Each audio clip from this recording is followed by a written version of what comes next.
Welcome to The Cow Behind the Barn, a podcast exploring humanity, the world, and the divine as experienced and interpreted by an artist. I'm Kevin Caldwell, a co-founder of the Table Collective.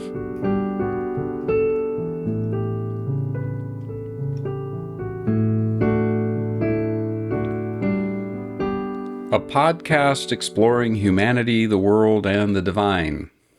Woven into the podcast introduction is the map of everything I've covered over the past 26 episodes. Inspired by the question in episode 2, where and when did I begin, I've looked at the cosmos, time, and consciousness. 26 episodes, one per week, and so half a year. Now, without rehashing everything I've covered in that process, I think it's good to open with a summary of how I've come to see things. And by the way, it's honest to say I have come to see things, because I didn't see things this way 26 weeks ago. The podcast description says exploring, and I have been. When you explore, you discover, and I have been. I remember saying in episode 1, while relating the experience of looking for toys with my granddaughter, and not finding them, by the way, it's amazing what you find when you don't find what you're looking for. So, what have I found that I wasn't necessarily looking for?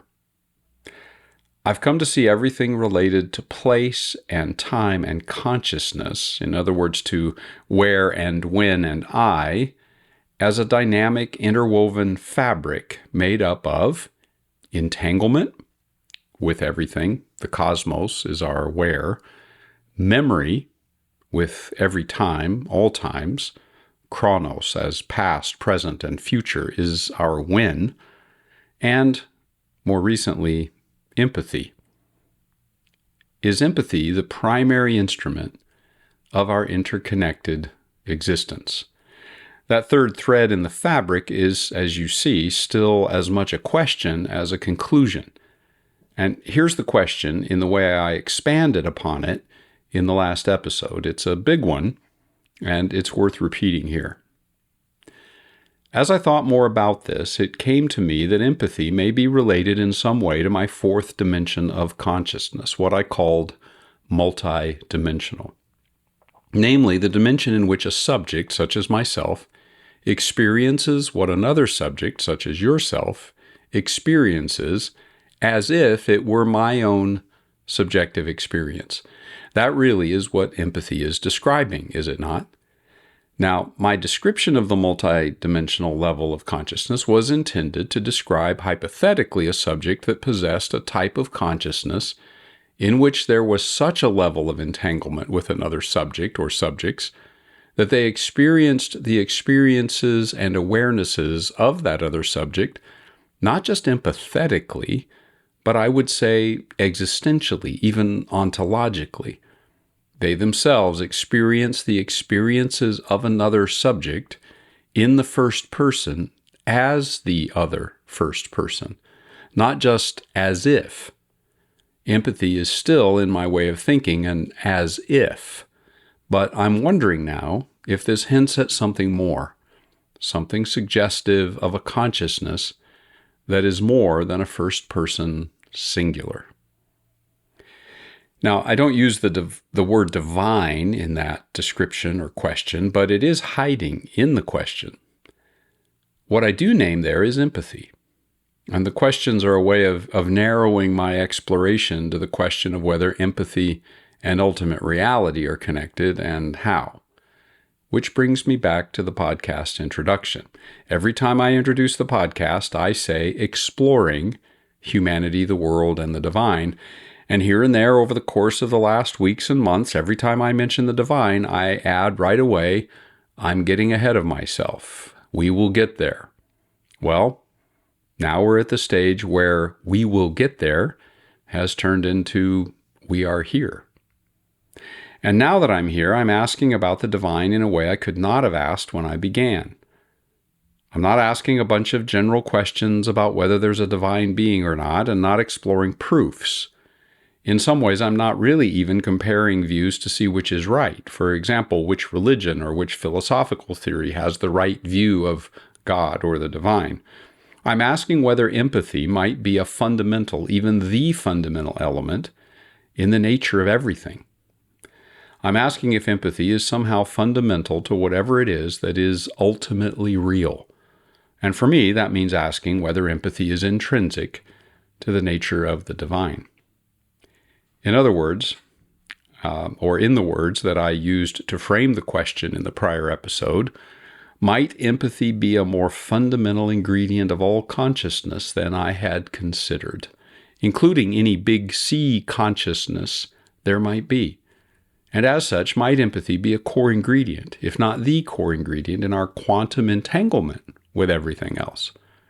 If it is, then it affects not only the way we might see the divine or ultimate reality, it also affects how we see our connection to others and to the cosmos.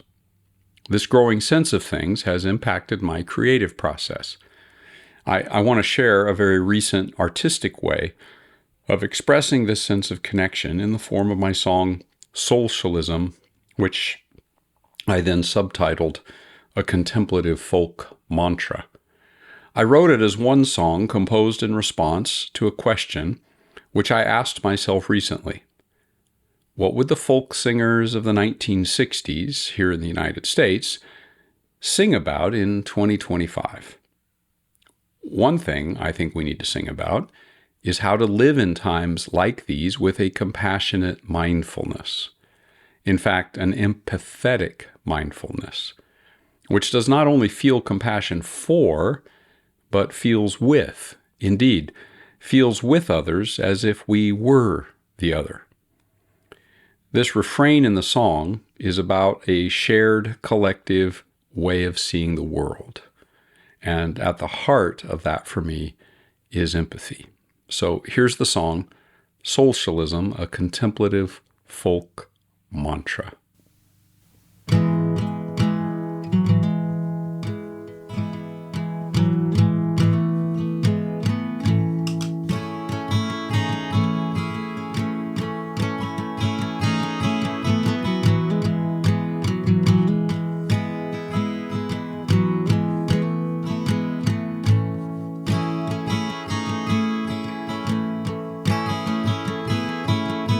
Everything belongs to everyone.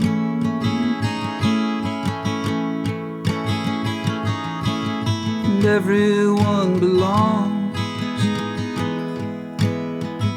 to everything.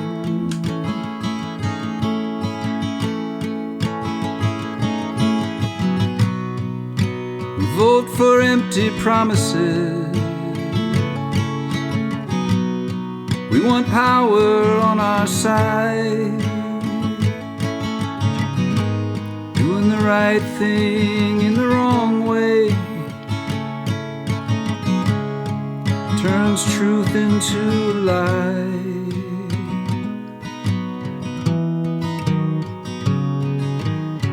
Everything belongs to everyone.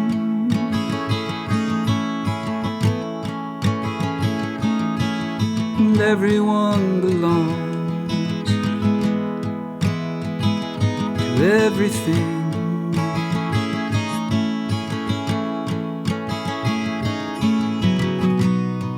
There's a world we all want to see, but to make that dream come true means letting go of everything. Lay down all we're clinging to.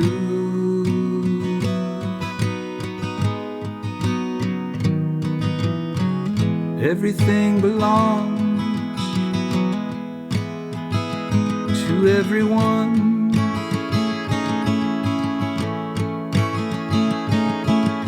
Everyone belongs to everything.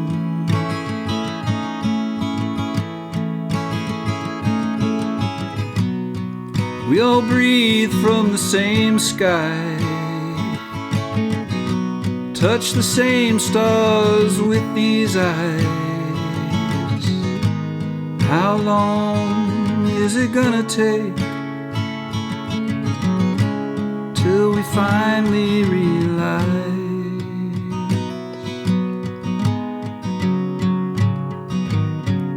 everything belongs to everyone,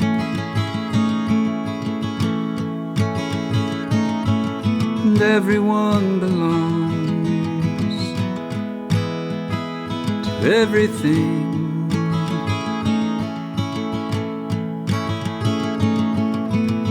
Everything belongs to everyone.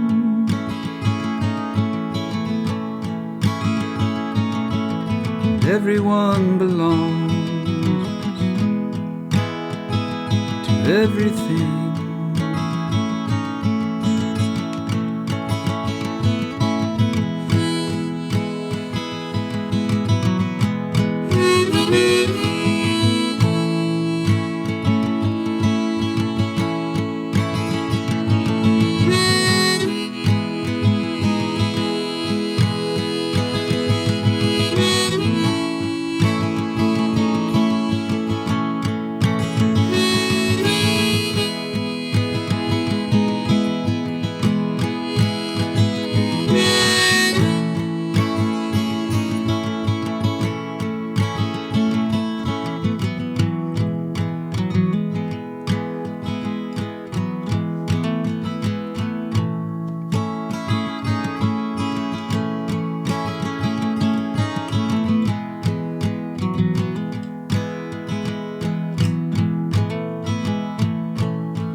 Now, typically, I approach every question through the lenses of physics, philosophy, and religion, but this time I'm changing course.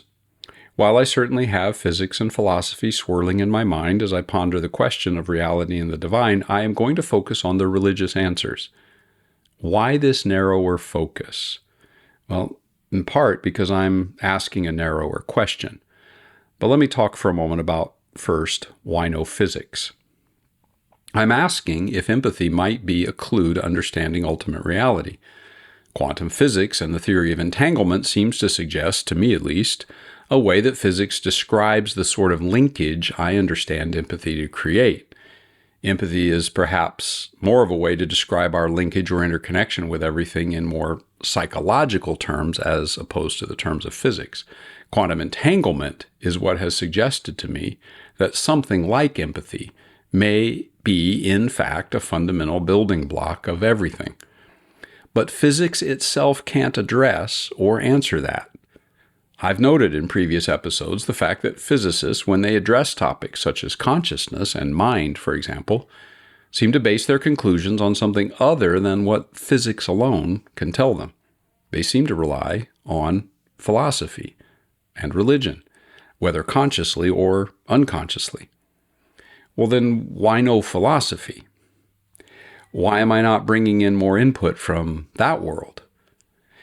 In so-called Western philosophy and religion, philosophers and religious thinkers address questions which tend to mirror each other or even actively engage with each other around the same issues. Theologians, for example, tend to use the same categories as philosophers in the West.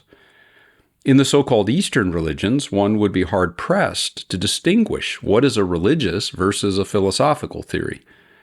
So, when I'm talking about the divine and ultimate reality, if I focus on religion, I am indirectly also talking with philosophy. But more importantly for me, given that my question is specifically about empathy and the nature of reality, the fact is that philosophy does not really address that question, not in that way. Which is not to say that philosophy doesn't have anything to say about empathy. It's a complex topic in philosophy. Some see it as as something primarily grounded in ethics and as a source of moral motivation. Others emphasize its potential limitations, biases, even dangers. But I have not found any asking whether it's a fundamental ingredient in the makeup of the cosmos. Religions do, albeit in their own unique ways. So religion it is. religion, reality, and the divine. I'm going to begin with a description of several theisms as a convenient way to frame an approach. And that comes from the Greek word for God, which is theos, and from that, theos, we get theism. Anyway, here's my list. Atheism, the theism that holds that there is no theos, there is nothing divine. Pantheism, in some ways the opposite of atheism. Pantheism holds that everything is ultimately divine. Monotheism, the view that there is one supreme divine being, although there may be other supernatural beings beyond what we can typically perceive. Then there's polytheism. This is the view that there are several or many gods, but no single supreme deity, which is their source or superior to them by nature. If there is a supreme deity among some version of polytheism, among those gods, then actually we have left polytheism and gone back to monotheism. And then finally, panentheism. This is the view that everything is in the divine being. The relationship between the divine and everything else is profoundly interconnected in this view, unlike some forms of monotheism and polytheism, but unlike pantheism, not identical. And so for the rest of the episode, I'm going to explore a religious viewpoint about reality that some would say is a form of atheism. Yes, a religion that some would say is atheist. As we'll see, that's not exactly accurate, but my questions will focus on what this particular religion says about empathy and reality. So I turn to Buddhism and the nature of ultimate reality. Mainstream Buddhism teaches there is no supreme creator God. This doesn't mean there are no beings other than what we see in the so-called natural world, beings other than inanimate objects, plants, animals, and humans. Some, indeed most Buddhist traditions, acknowledge the existence of supernatural beings of some sort, which in other heritages might be understood as gods or angels or spirits. However, in Buddhism, these beings are also part of the cycle of rebirth and are not considered eternal or all-powerful, nor are they beings to be sought for help and intervention.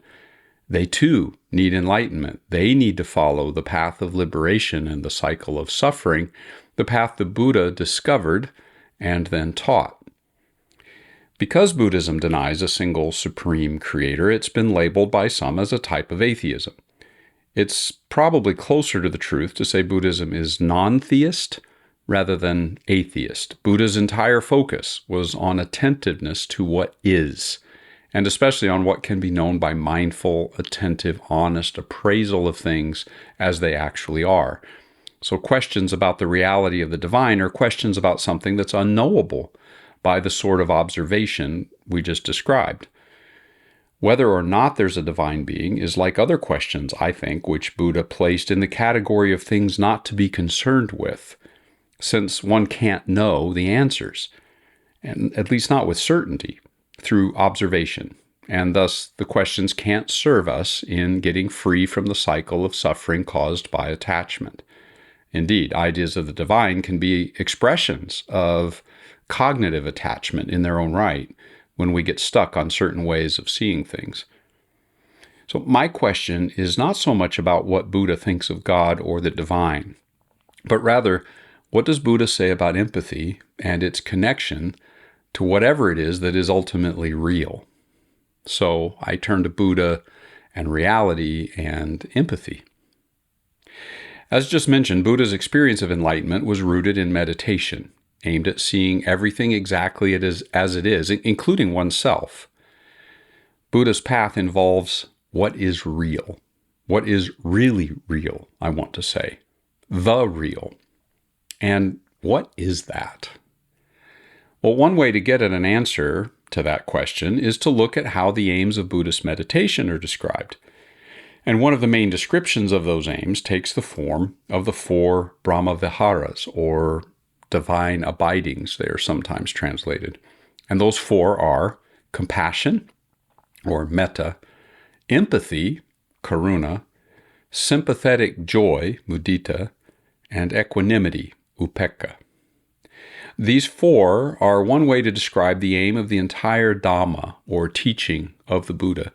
They describe the result of being free from delusion and from false expressions of the self, meaning they describe what is real, things as they are, when all the false forms and expressions are removed. It's a way of describing the real.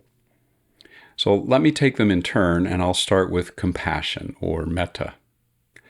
Loving kindness is another common translation of this term. Some other translations suggested are benevolence or friendliness even, perhaps well-wishing, wishing well for others. I would mentally add tenderness myself when I use this in my own meditations. From this constellation of possible translations, we begin to sense something of what metta is. And compassion does come as close to any single word if we have to select just one. Metta is not about trying to like everyone or feel nice things. It's about trying to relate to everyone, including the people we really don't like, with an attitude of kindness, or I would add tenderness. Even if someone in a given moment is acting in a very mean, even evil way, we can make the choice to respond with kindness. This doesn't mean excusing their actions or ignoring them. It can apply even if such actions need to be stopped, corrected. But our responses need to be undertaken with without a corresponding cruelty or vindictiveness. Compassion in correction is also possible. For the Buddha, compassion is one element of ultimate reality. And then there's empathy, or karuna. At the heart of this attitude is the recognition that suffering is a universal human experience. You suffer, I suffer, everyone, everything suffers. Compassion means feeling tenderness towards another, but empathy is what enables us to put ourselves in another's place and feel what they feel, to feel as if I'm you. This is not pity. It's not feeling sorry for someone. We can feel pity at a distance. We can feel pity or feel sorry for someone with a subtle judgmental attitude as well. But karuna, or empathy, is the recognition that suffering is not just yours or mine, it's ours. And for the Buddha, empathy, understood this way, is one element of ultimate reality. That brings me to sympathetic joy, or mudita.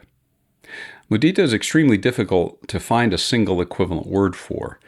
It can be described as taking pleasure in the pleasure of others, joy in the joy of others, joy in the successes of others. Thus the word sympathetic in the description I've chosen to use. And joy, of course. It's sympathetic joy because it focuses on the positive things in this case, the good things that others experience. And what others experience is the key phrase here. If compassion is what causes us to feel tender towards the suffering of others, and if empathy is what enables us to feel the pain of others as if it is truly ours, then sympathetic joy, or mudita, is what enables us to feel the joys of others as if they are ours. In that sense, it's also a form of empathy in the end. It's the heart's most instinctive reaction on seeing that someone else is experiencing goodness and joy without envy or jealousy, allowing ourselves just to rejoice as if it were happening to us. And for the Buddha, this kind of sympathetic joy is one element of ultimate reality. That brings me to the fourth of the four Brahmaviharas, equanimity, or upekkha. Equanimity is sometimes translated as indifference, and that makes it sound as if the goal is to not care about what happens. But that's actually not what Buddha was getting at. Indifference to suffering and joy would in fact eliminate the first three of the Brahmaviharas. So what does it mean then?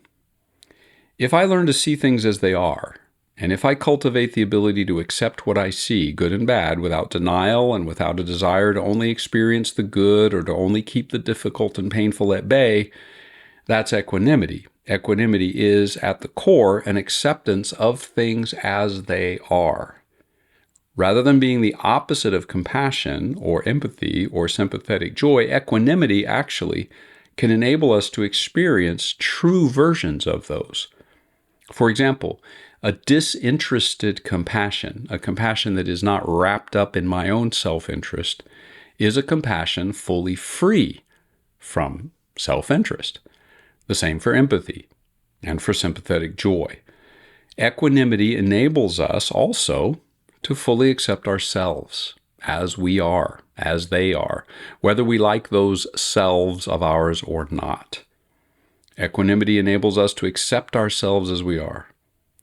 It means that in addition to enabling compassion and empathy and sympathetic joy free from self-interest, equanimity enables those qualities to be expressed with total honesty, because we aren't worried about rejecting any negative thing. We can face things as they are.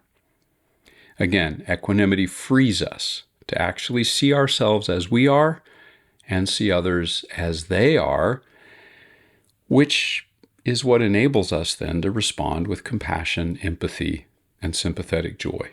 So, while it can seem like developing equanimity might turn us into emotionless robots, in fact, it turns out to be very crucial to the other three Brahmaviharas. For the Buddha, equanimity then is one element of ultimate reality. So, empathy and reality again. The Four Brahmaviharas point to the nature of ultimate reality, as we've seen in Buddha's way of seeing. And so while there's no divinity in the Buddha's view, ultimate reality can be described as compassion, empathy, sympathetic joy, and equanimity. Now, there's another element to this I need to bring up, because all of the above might be seen as merely an individual thing for me to cultivate those four qualities. And sometimes Buddha's teaching is interpreted that way and applied that way, and sometimes he spoke that way. Yes, through practices like meditation and cultivating mindfulness and more, we can come to experience these elements of reality in our own being, whatever that means.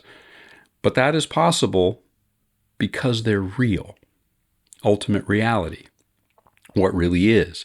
And that means we don't experience these in merely individualistic terms, but as qualities that not only reflect reality, but also help contribute to influencing a collective mental state, shared ways of seeing, shared emotions, shared experiences, creating a sort of unified field of experience as human beings, in which our individual experiences and minds and consciousnesses are all shaped by the collective landscape of humanity and ultimately the cosmos. And as we cultivate these qualities, we contribute also to shaping that landscape as well. I want to go to a personal reflection here. It's not an artistic offering, strictly speaking, but it is a reflective and to a certain extent imaginative way of engaging these topics. I'm going to read from my journal. Quote, "Sitting in the growing light of morning, I heard the awakening of birdsong, a jay's bark, the tittering of sparrows, the cooing of a distant dove, music set to the ebb and flow of the drone of cars out on Verdugo and Noriega, cars carrying inhabitants on their way to the early work shifts that are the energy of Bakersfield life. And in that moment came this question: would this be enough?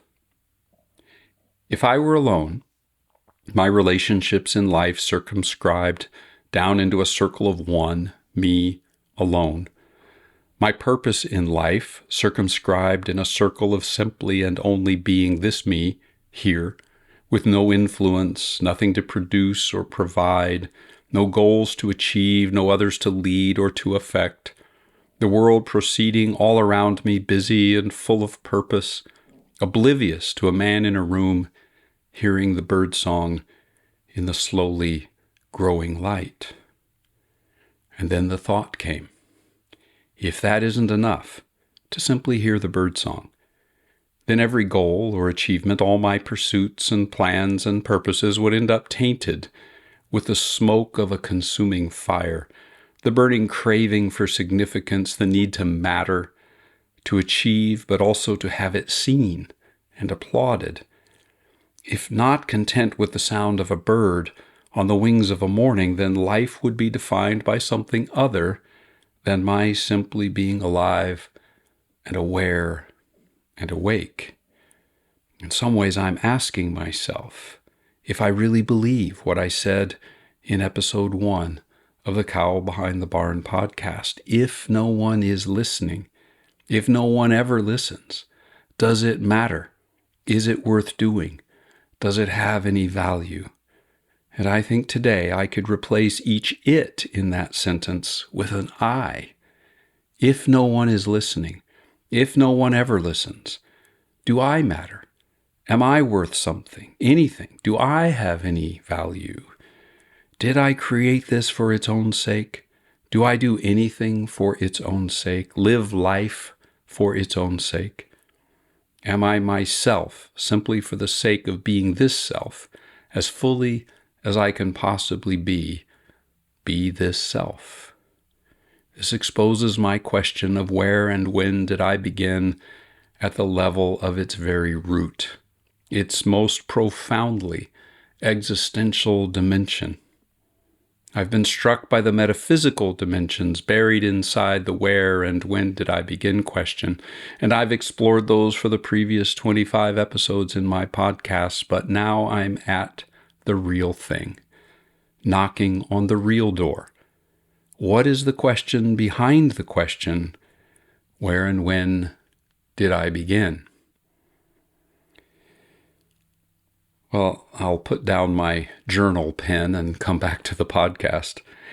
If reality is compassion, empathy, sympathetic joy, and equanimity, then that is my reality too, in the sense that it is my true being, true nature, even if I'm not living in keeping with that. And I'm not. And I'm invited then by the Buddha to become more myself in those 4 ways. Well, yes, all this is non-theistic for the Buddha. However, I ask myself, aren't those 4 things really, in some sense, personal? Perhaps they're not descriptive for the Buddha of a singular individualistic divine being, but they do seem descriptive in the Buddha's thinking of what I will name here in my own words and not his, the collective interconnected real. And as such, the real, capital R, has personal qualities. I'm asking whether from those 4 qualities in Buddhist thinking, empathy in particular might be the most fundamental ingredient in consciousness, both my small c consciousness and whatever big C consciousness exists. It seems the Brahmaviharas present us with 3 interwoven qualities, difficult to extract from one another. Compassion, empathy, sympathetic joy all seem tied to the same root.